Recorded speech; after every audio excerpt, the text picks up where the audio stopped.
Hi parents, welcome back to my channel. Today we're going to talk about how we taught our 6-year-old to be more reflective instead of reactive and how it changed everything. Alright, last week my 6-year-old daughter's friend took her toy without asking. A year ago she would have screamed and grabbed it back, alright, maybe even had a little mini tantrum. But last week she paused, she took a breath and she said, I was playing with it. Can you ask me first before taking my toy? And then she came to me later and then she said, Mama, I was reflective today, not reactive. And trust me, I almost cried because a year ago, we started teaching her this really simple concept of reflective versus reactive. And it has been the biggest game changer in our parenting journey. Today, I'm going to walk you through exactly what we did, how we taught it, why it works, and how you can start teaching this to your 4 or 5-year-olds starting today. Because here's the truth, most children are reactive by default. All right, something happens, they react immediately. They might yell, they might hit, they might melt down. But when we teach them to be reflective, to pause, to think, to choose their response, we are giving them a superpower. We are teaching them emotional regulation, we are teaching them self-control, and it's a tool that stays with them even when you don't, right? Because we can't be with our children throughout. We are teaching them that they have power over their own behavior. This is about managing behavior. So stay with me. If you want to raise a child who can pause before reacting, who can manage their emotions, who can make better choices in the moment, then this video is for you. Hi, I am Ankita Bagvi-Chandak, a Montessori and neuroscience-based positive parenting coach. Every week, I share practical research-backed tools to help you make your parenting journey easier, calmer, and more joyful. Let me start by first explaining what reflective means versus reactive, and what this whole video is about. So, reactive is when you immediately respond without thinking, right? Someone takes your toy, you grab it back. Someone says something mean, you yell, you feel angry, you hit, you feel, like acting out, you melt down. It's automatic, it's impulsive. It's driven by the emotional part of your brain. Reflective is when something happens and you pause. You choose to decide how you're going to respond. Someone takes your toy, you think, what should I do? Should I ask for it back? Should I get an adult? Someone says something mean, you thinking, okay, how do I want to respond now? Like, do I want to say something back? Should I waste my energy? Should I walk away right now? Should I stand up for myself? You feel angry, you think, I'm feeling really angry right now. What do I need? Do I need space? Do I need to think this through? Do I need to talk to someone? It's very intentional. It's very thoughtful. It's driven by the thinking part of your brain. Now, here's why this matters, all right? When children are reactive, they often do things that they will later regret. They hit, they could say hurtful things, they might break things, and trust me, they feel bad later on. Because, they'll say stuff like, I didn't mean to, I don't know why I did that, I don't know what happens to me when I'm that angry, it just happened, I had no control over it. Does this sound familiar? Now that's because the emotional part of their brain took over and the thinking part went offline, flight mode, right? So when children learn to be reflective, they learn how to pause. They give the thinking part of their brain a little time to come back online and find the network. They come back online. They choose their response instead of reacting. And I'm telling you, that changes everything, because better behavior equal to better relationships equal to better self-esteem. Because instead of feeling out of control, they feel empowered. They go, I choose how I respond. I was in control. So here's how we taught this concept to our 6-year-old daughter. To be very clear, my husband taught her this concept, even though I'm the parent coach. And I want to be very clear, this did not happen overnight. It took daily practice and daily conversations, daily reminders, daily intention. But the most beautiful part was that it worked. And now a year later, she uses this language herself. She keeps on telling me, was I more reactive today or more reflective today? She makes better choices. And of course, she's using all the tools to regulate herself, all right? So what we did, let's say step 1, right? We introduced the concept during a calm moment. You cannot teach your child anything during a meltdown. You obviously have to wait for them to calm themselves down. So we introduced it when she was already calm and regulated. We sat down with her and we told her, we really want to teach you something cool. There are 2 ways people can respond when something happens. Either they are reactive or they are reflective.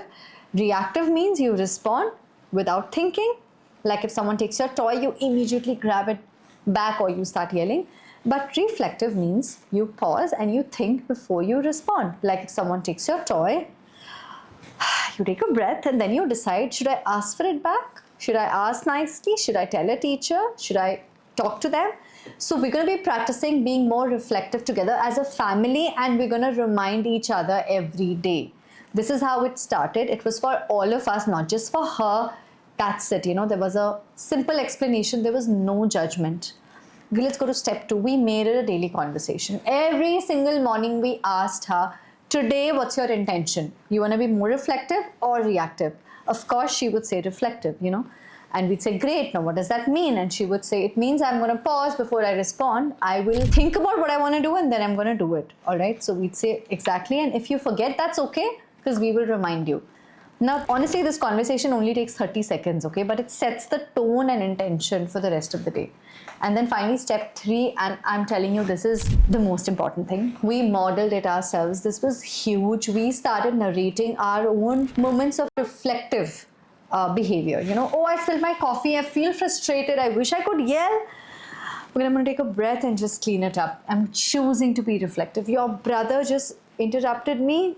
All right, I have to record this again. I'm a little annoyed, but I'm going to pause and I'm going to be calm and I'm going to do it again, So it's simple conversations like this. Traffic is so bad. I feel stressed. I could honk and get angry, but I'm going to take a deep breath. I'm going to turn on some music.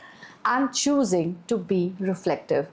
So we made our internal process external, so she could actually see what it looks like to be reflective in real life, okay?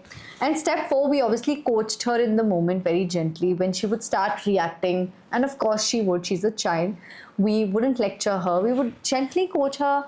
If she would start yelling for something or the other, we'd just say pause. We would just tell her like, are you being reflective right now or reactive? What do you want to do? And she would say, all right, I want to try to be reflective. So she would take a breath. And what do you want to say now is what we would tell her. And then she would calmly say what she had to say.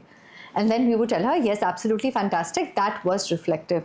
Over time, of course, she needs less coaching. She has started catching herself in the moment. She still needs it on a couple of days. And we're still setting the intention for every day like we used to.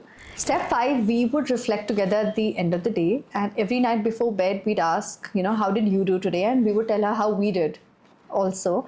So were we more reflective or reactive? And she'd think about it and she would give us instances of when that toy incident happened, I was very reflective, but when you asked me for dinner time, I was a bit reactive. And then we would discuss what could you do differently next time? And she would say, I wish I could take a breath, I wish I could tell you I need 5 more minutes. And there's no shame here, no punishment here.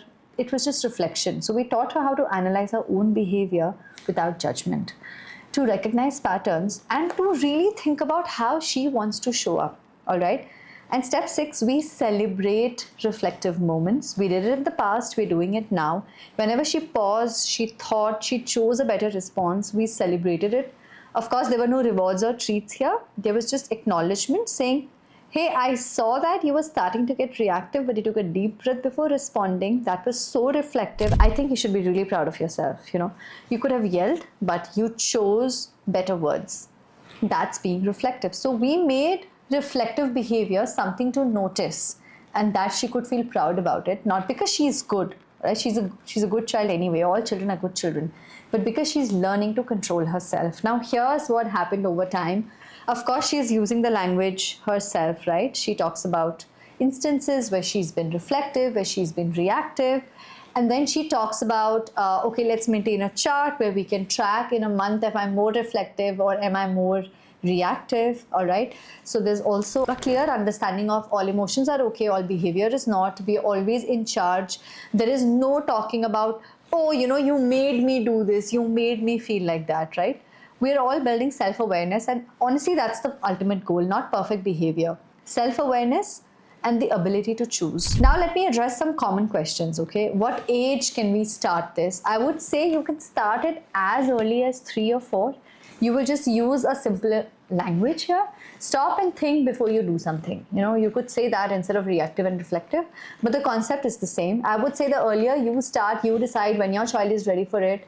the skill will become stronger because the brain is going to build more and more pathways. Now, if you might ask me, what if my child is older, like 8 or 10? It's not too late. Now it's just going to need a little more intentional practice, right? Sit them down, explain them the concept, start the daily check-ins, model it yourself, coach them in the moment. It may take longer, but I'm telling you, it's absolutely going to work. And if any one of you have a question saying, what if they forget and react anyway?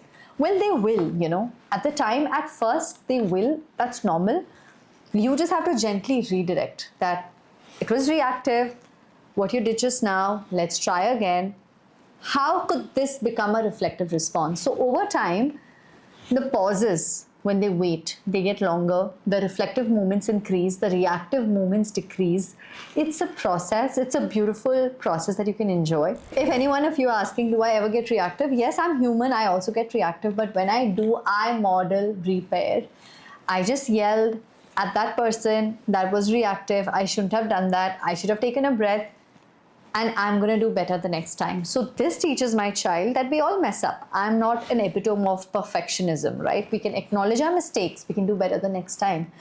Now here, why this framework is so powerful. It's not about controlling your child's behavior. It's about teaching your children that you can choose to manage your own behavior. It's giving them the tool to really pause, to think, to choose better. So instead of being at the mercy of their emotions and completely being taken over, they learn to have control and power.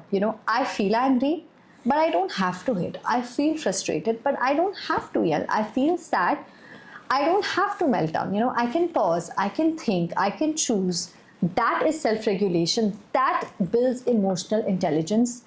And I'm telling you, in the first 7 years, that really would be the foundation for everything that you do that's important as a parent. And I'm telling you, there's enough research that has been done on this. Children who develop self-regulation, when they can pause and they can choose the response, they have better academic performances, better social relationships, better mental health.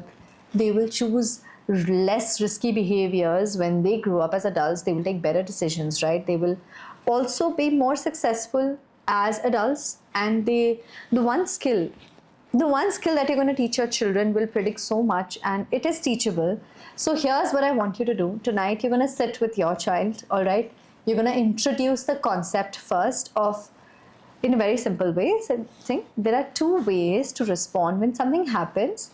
Reactive, this is reflective, and we can choose to do this or that. And starting tomorrow, we're going to practice being more reflective together.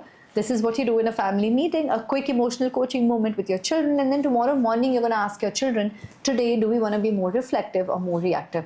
That's what it is. It's very simple. You can start there. You can build from there. You can come back to this video. You can learn more. You can do daily check-ins, modeling, gentle coaching, end of day reflection.